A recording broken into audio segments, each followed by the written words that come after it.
Mi nombre es Elena, tengo 35 años y vivo en Los Ángeles desde hace más de una década. Llegué aquí con mi esposo buscando el sueño americano, pero nunca imaginé que el pasado me alcanzaría de la manera más dolorosa. Durante 35 años creí conocer mi historia, mi familia, mi identidad. Pero cuando mi madre enfermó de cáncer y regresé a cuidarla en México, descubrí que toda mi vida había sido construida sobre una mentira. El hombre al que llamé papá durante 3 décadas no era mi padre biológico, y la verdad que encontré cambió para siempre la forma en que veo a mi familia y a mí misma. Cuando recibí la llamada de que mamá tenía cáncer de páncreas, mi mundo se detuvo. Estaba en mi oficina en Los Ángeles, revisando contratos de bienes raíces, cuando sonó mi teléfono. Era mi tía Rosa, llorando tanto que apenas podía entenderle. Elena, tu mamá está muy mal. Los doctores dicen que le quedan pocos meses. Sin pensarlo 2 veces, pedí una licencia en el trabajo y tomé el primer vuelo a Guadalajara. El vuelo se me hizo eterno. Recordaba a mamá siempre tan fuerte, tan decidida. Ella había criado sola a mis 3 hermanos y a mí después de que papá murió en un accidente cuando yo tenía 15 años. Bueno, el hombre que yo creía que era mi papá. Roberto había sido mi héroe, mi ejemplo de hombre trabajador y honesto. Su muerte nos destrozó, pero mamá se las arregló para sacarnos adelante con su pequeño negocio de comida. Al llegar al aeropuerto de Guadalajara, el olor familiar de mi tierra me golpeó como una ola de recuerdos. Mi hermano Miguel me esperaba con los ojos rojos de tanto llorar. Se ve muy mal, Elena, me dijo mientras caminábamos hacia el estacionamiento. Ha perdido mucho peso y a veces no nos reconoce bien. Mi corazón se encogió. La mujer que había sido mi roca, mi guía, se estaba desvaneciendo. El hospital olía a desinfectante y tristeza. Cuando entré a la habitación y vi a mamá tan pequeña en esa cama, tan frágil, no pude contener las lágrimas. Ella abrió los ojos y me sonrió con esa sonrisa que siempre había sido mi refugio. «Mija, viniste», susurró con voz quebrada. Me acerqué y tomé su mano. Estaba tan fría, tan delgada. «Claro que vine, mamá. Aquí estaré hasta que te mejores». Durante las siguientes semanas, prácticamente viví en ese hospital. Mis hermanos se turnaban, pero yo no podía separarme de ella. Hablábamos de todo, de mi vida en Los Ángeles, de mis planes de tener hijos, de los viejos tiempos. Pero noté que cada vez que mencionaba a papá Roberto, ella desviaba la mirada o cambiaba de tema. Al principio pensé que era por el dolor de recordarlo. Una tarde, mientras le daba de comer un poco de caldo que había traído de casa, mamá me miró con una intensidad extraña. «Elena», me dijo, «hay cosas que nunca te he contado. Cosas importantes». Su voz temblaba de una manera que no era solo por la enfermedad. «¿Qué cosas, mamá?», le pregunté, sintiendo un escalofrío recorrer mi espalda. «Cuando me vaya, necesitas saber la verdad sobre tu padre», continuó, apretando mi mano con una fuerza que no sabía que aún tenía. «Roberto fue un buen hombre, te amó como si fuera su propia hija, pero...». Se detuvo, sus ojos se llenaron de lágrimas. «Pero tú no eres su hija biológica, Elena. Tu verdadero padre es otro hombre». El mundo se detuvo. Las palabras de mamá resonaron en mi cabeza como un eco distante. ¿Cómo era posible? Roberto siempre me había tratado igual que a mis hermanos. Nunca, ni una sola vez, había mostrado diferencia alguna. ¿Quién es mi padre entonces?, logré susurrar, aunque mi garganta se sentía como papel de lija. Mamá cerró los ojos y una lágrima rodó por su mejilla arrugada. «Tu padre se llama Alejandro Morales», dijo mamá con voz apenas audible. Era el dueño de la tienda de abarrotes donde yo trabajaba antes de casarme con Roberto. Era un hombre guapo, carismático, pero ya estaba casado. Mi mente trataba de procesar esta información. El nombre no me sonaba familiar, nunca había escuchado hablar de ningún Alejandro en mi familia. «Nos enamoramos», continuó mamá, su voz quebrada por los recuerdos y la culpa. Sabía que estaba mal, pero era joven y él me prometía que dejaría a su esposa. Cuando descubrí que estaba embarazada de ti, él desapareció. Me dejó sola, sin trabajo, sin nada. Las lágrimas corrían libremente por su rostro. Roberto apareció en mi vida como un ángel. Se casó conmigo sabiendo que esperaba un hijo de otro hombre. Mi mundo se tambaleaba. Todo lo que creía saber sobre mi origen, sobre mi identidad, era falso. ¿Por qué nunca me lo dijiste?, le pregunté, luchando contra la mezcla de dolor y ira que crecía en mi pecho. Roberto te amaba tanto, Elena. Para él era su hija, y yo pensé que era mejor así. Que nunca necesitaría saber. ¿Mis hermanos lo saben?, pregunté con voz temblorosa. Mamá negó con la cabeza. Solo mi hermana Rosa lo sabía. Ella me ayudó durante el embarazo, me convenció de que Roberto era una buena opción para nosotras. La traición se sentía como un cuchillo en el pecho. No solo mamá me había mentido, sino que toda la familia había participado en esta farsa. Los días siguientes fueron un torbellino de emociones. Mamá me contó más detalles, como Alejandro tenía una familia adinerada en otra parte de la ciudad, como había prometido reconocerme cuando naciera pero nunca lo hizo, como Roberto había insistido en darme su apellido y criarme como su propia hija. Él fue tu verdadero padre, Elena, insistía mamá. El que te cambió pañales, el que te enseñó a andar en bicicleta, el que lloró cuando te graduaste. Una noche, mientras mamá dormía, salí al estacionamiento del hospital para respirar aire fresco. Mi cabeza era un caos de pensamientos contradictorios. ¿Tenía derecho a estar enojada? ¿Roberto había sido engañado también o siempre supo la verdad? ¿Qué pasaría si mis hermanos se enteraran? La culpa me carcomía por dentro, porque a pesar de todo, lo único que quería era abrazar a Roberto y decirle que seguía siendo mi papá. Al regresar a la habitación, encontré a mamá despierta, mirando hacia la ventana. Sé que estás confundida, mija, me dijo sin voltear a verme. Pero necesitaba que supieras antes de que fuera demasiado tarde. En el armario de mi recámara, detrás de mis vestidos, hay una caja de zapatos. Ahí está todo lo que conservé de Alejandro. ¿Para qué me dices esto, mamá?, le pregunté, sentándome en la silla junto a su cama. Porque tienes hermanos por parte de padre que no conoces, respondió. Alejandro tuvo más hijos después. Tú tienes el derecho de decidir si quieres conocer esa parte de tu historia o no. Mi corazón se aceleró. ¿Más hermanos? ¿Una familia completamente desconocida? Después de que mamá se durmió, no pude pegar ojo en toda la noche. La idea de tener hermanos desconocidos me atormentaba. Al día siguiente, con el corazón latiendo como tambor, le pedí a Miguel que me llevara a la casa familiar. ¿Para qué quieres ir allá?, me preguntó extrañado. Mamá necesita descansar, le mentí. No podía decirle la verdad, al menos no todavía. La casa de mi infancia me recibió con el olor familiar a canela y humedad. Cada rincón guardaba recuerdos de Roberto, su sillón favorito frente al televisor, sus herramientas aún colgadas en el garaje, sus libros apilados en la mesa de noche. Mientras caminaba hacia el cuarto de mamá, sentía como si estuviera profanando un santuario. El armario de mamá era pequeño y estaba lleno de vestidos que olían a su perfume de siempre. Con manos temblorosas, moví la ropa hacia un lado y encontré la caja de zapatos que había mencionado. Era una caja vieja de tacones, desgastada por los años. La tomé con cuidado, como si fuera una bomba a punto de explotar. Dentro había fotografías amarillentas, cartas escritas a mano y un certificado que me quitó el aliento. Era una prueba de paternidad, fechada poco después de mi nacimiento. Los resultados confirmaban que Alejandro Morales era mi padre biológico. También había una foto de él, un hombre joven, de cabello oscuro y sonrisa encantadora, abrazando a mamá. Ella se veía tan feliz, tan enamorada. Entre las cartas encontré la dirección donde vivía Alejandro en aquella época. Mi corazón se aceleró al darme cuenta de que la casa no estaba muy lejos de donde crecí. Durante todos estos años, mi padre biológico había estado a solo unos kilómetros de distancia. Una de las cartas, escrita con letra masculina, decía: Carmen, te prometo que todo se va a arreglar. Solo necesito tiempo para resolver las cosas con mi esposa. Guardé todo de vuelta en la caja y regresé al hospital con una determinación que no había sentido antes.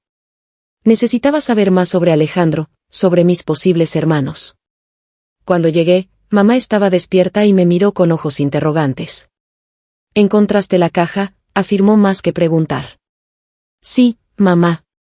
Y ahora necesito que me cuentes todo lo que sepas sobre él. La última vez que supe de él fue hace unos 10 años, comenzó mamá con voz débil. Tu tía Rosa se lo encontró en el mercado. Había enviudado y tenía 3 hijos, 2 varones y una niña. Vivía en la colonia Santa María. Mi corazón dio un vuelco. 3 hermanos. Una hermana que nunca conocí. ¿Cómo se llaman?, pregunté, aferrándome a su mano. No sé sus nombres exactos, admitió mamá. Pero Rosa me dijo que uno de los muchachos trabajaba como mecánico, igual que Roberto lo hacía cuando era joven. La ironía me golpeó como una bofetada. Mi hermano desconocido había seguido el mismo camino que el hombre que crió a su hermanastra sin saberlo. Esa noche tomé una decisión que cambiaría mi vida para siempre. Le dije a mamá que iba a buscar a Alejandro y a mis hermanos. Sus ojos se llenaron de terror. Elena, por favor, piénsalo bien. Puede que ellos no sepan nada de ti. Puede que su padre nunca les haya hablado de mí. Pero yo ya había tomado mi decisión. Necesitaba cerrar este capítulo de mi vida, conocer mi historia completa. Al día siguiente, contraté un taxi para que me llevara a la colonia Santa María. Era un barrio de clase media, con casas pequeñas pero bien cuidadas. Le pedí al taxista que me esperara mientras caminaba por las calles, buscando alguna pista sobre la familia Morales. Mi corazón latía tan fuerte que estaba segura de que todo el vecindario podía escucharlo. En una tienda de abarrotes pregunté por la familia. La señora detrás del mostrador me miró con curiosidad. ¿Los Morales? Sí, viven en la casa azul al final de la calle. Pero don Alejandro murió hace como 5 años. Mi mundo se desplomó. Había llegado demasiado tarde. Mi padre biológico había muerto sin que yo tuviera la oportunidad de conocerlo. Con piernas temblorosas, caminé hacia la casa azul. Era pequeña pero acogedora, con un jardín lleno de flores y una mecedora en el porche. Toqué la puerta con manos sudorosas, sin saber qué palabras usar para explicar mi presencia. Una mujer de mi edad aproximadamente abrió la puerta. Tenía los mismos ojos que yo. ¿En qué puedo ayudarla?, preguntó con amabilidad. Mi garganta se cerró. Estaba frente a mi hermana y ella no tenía idea. Busco información sobre Alejandro Morales, logré decir. Su expresión cambió inmediatamente. Era mi padre. ¿Usted lo conocía? El momento de la verdad había llegado. Creo que él también era mi padre. La mujer, que se presentó como Patricia, me invitó a pasar. La casa olía a café recién hecho y tortillas. En la sala había fotografías familiares donde reconocí inmediatamente los rasgos que compartíamos, la forma de los ojos, la línea de la mandíbula, incluso la manera de sonreír. ¿Cómo se llamaba su madre?, me preguntó Patricia con voz cautelosa. Carmen Rodríguez, respondí, observando su reacción. Patricia se llevó las manos a la boca. Dios mío, susurró. Papá mencionó ese nombre varias veces antes de morir. Decía que había cometido un error terrible con una mujer llamada Carmen. Mis ojos se llenaron de lágrimas. Al menos había pensado en nosotras al final. Patricia gritó hacia la cocina, Carlos. Ven acá rápido. Un hombre alto y fornido apareció, secándose las manos con un trapo. Tenía el cabello rizado como el mío y la misma complexión. Carlos, creo que esta señora es nuestra hermana, dijo Patricia con voz quebrada. Carlos me miró fijamente, estudiando mi rostro. Tienes los ojos de papá, murmuró. Los siguientes minutos fueron un torbellino de emociones. Patricia preparó café mientras Carlos llamaba a su hermano menor, Diego, quien trabajaba como mecánico en un taller cercano. No va a creer esto, le decía por teléfono. Ven a casa inmediatamente. Mi corazón se hinchaba de una alegría extraña y dolorosa al mismo tiempo. Cuando Diego llegó, sucio de grasa pero con ojos brillantes de emoción, el parecido fue aún más evidente. Era como ver una versión masculina de mí misma. Siempre supimos que papá tenía secretos, dijo sentándose frente a mí. Pero nunca imaginamos que teníamos una hermana. Las lágrimas corrían libremente por nuestros rostros. Pasamos horas hablando, comparando historias, llenando los vacíos de décadas perdidas. Mis hermanos me contaron que Alejandro había sido un padre ausente, trabajador pero distante, que bebía demasiado los fines de semana y hablaba poco de su pasado. Cuando mamá murió hace 15 años, él se volvió aún más reservado, explicó Patricia. Pero en sus últimos días mencionaba constantemente el nombre de Carmen. Diego me mostró el taller mecánico que había heredado de Alejandro. Era pequeño pero próspero, lleno de herramientas bien cuidadas y carros en reparación. Papá me enseñó este oficio, dijo con orgullo. Siempre decía que un hombre debe saber trabajar con las manos. Por un momento, imaginé a Roberto diciendo exactamente las mismas palabras. Patricia me enseñó fotografías de Alejandro en sus últimos años. Se había vuelto un hombre canoso y delgado, con arrugas profundas alrededor de los ojos. En algunas fotos sonreía, pero había una tristeza perpetua en su mirada. Creemos que se arrepentía de muchas cosas, me dijo Patricia. Especialmente después de que mamá murió. Cuando les conté sobre mi madre en el hospital, sobre Roberto y sobre mi vida en Los Ángeles, mis hermanos escucharon con atención y respeto. Roberto suena como un hombre extraordinario, dijo Carlos. Papá nunca fue así con nosotros. Siempre fue bueno, pero distante, como si cargara con algo muy pesado. Al caer la tarde, sabía que tenía que regresar al hospital. Mis hermanos insistieron en acompañarme. Queremos conocer a la mujer que amó nuestro padre, dijo Patricia. El camino de regreso fue silencioso, cada uno perdido en sus propios pensamientos sobre el extraño giro que había tomado nuestras vidas. Cuando llegamos al hospital, mamá estaba despierta y más alerta de lo que había estado en días. Al ver entrar a mis hermanos, sus ojos se llenaron de lágrimas. Se parecen tanto a él, susurró. Patricia se acercó y tomó su mano. Señora Carmen, lamentamos mucho que haya tenido que pasar por todo esto sola. Diego le mostró a mamá fotos de Alejandro en sus últimos años. Él nunca nos habló de usted, admitió, pero ahora entendemos por qué estaba tan triste siempre. Creemos que la amó hasta el final. Mamá lloró silenciosamente, acariciando las fotografías con dedos temblorosos. Esa noche, mis hermanos se quedaron conmigo en el hospital. Hablamos hasta el amanecer, construyendo puentes sobre décadas de separación. Carlos me contó sobre su esposa e hijos, Diego sobre sus sueños de expandir el taller, Patricia sobre su trabajo como maestra. Yo les hablé de mi vida en Los Ángeles, de mi esposo, de mis planes de ser madre. Mamá murió 3 semanas después, rodeada de amor y con la paz de saber que había sanado las heridas del pasado. En su funeral, mis hermanos Morales estuvieron junto a mis hermanos Rodríguez, unidos en el dolor y en el amor hacia la mujer que nos había dado la oportunidad de conocernos. Hoy, 6 meses después, puedo decir que he encontrado una paz que no sabía que necesitaba. Roberto sigue siendo mi papá, el hombre que me enseñó valores y me dio amor incondicional. Pero ahora también tengo una familia extendida que me recuerda que la sangre no siempre define el amor, pero a veces puede traer sorpresas hermosas. He aprendido que los secretos familiares pueden ser bombas de tiempo, pero también pueden ser regalos envueltos en dolor. Mi madre me mintió, sí, pero lo hizo desde el amor y el miedo. Roberto me amó sin condiciones, a pesar de conocer la verdad. Alejandro cargó con el peso de sus errores hasta el final de sus días. Lo que más me ha enseñado esta experiencia es que la familia se construye día a día, con pequeños actos de amor, con presencia, con perdón. Carlos, Patricia y Diego son mis hermanos no solo por la sangre que compartimos, sino por las lágrimas que hemos derramado juntos y las risas que hemos compartido descubriendo nuestras similitudes. Alejandro no fue el padre que yo necesitaba, pero fue el padre que necesitaba conocer para entender de dónde vengo. Roberto no fue el padre que me engendró, Bat fue el padre que me formó. Los dos son parte de mi historia, y ya no tengo que elegir entre ellos.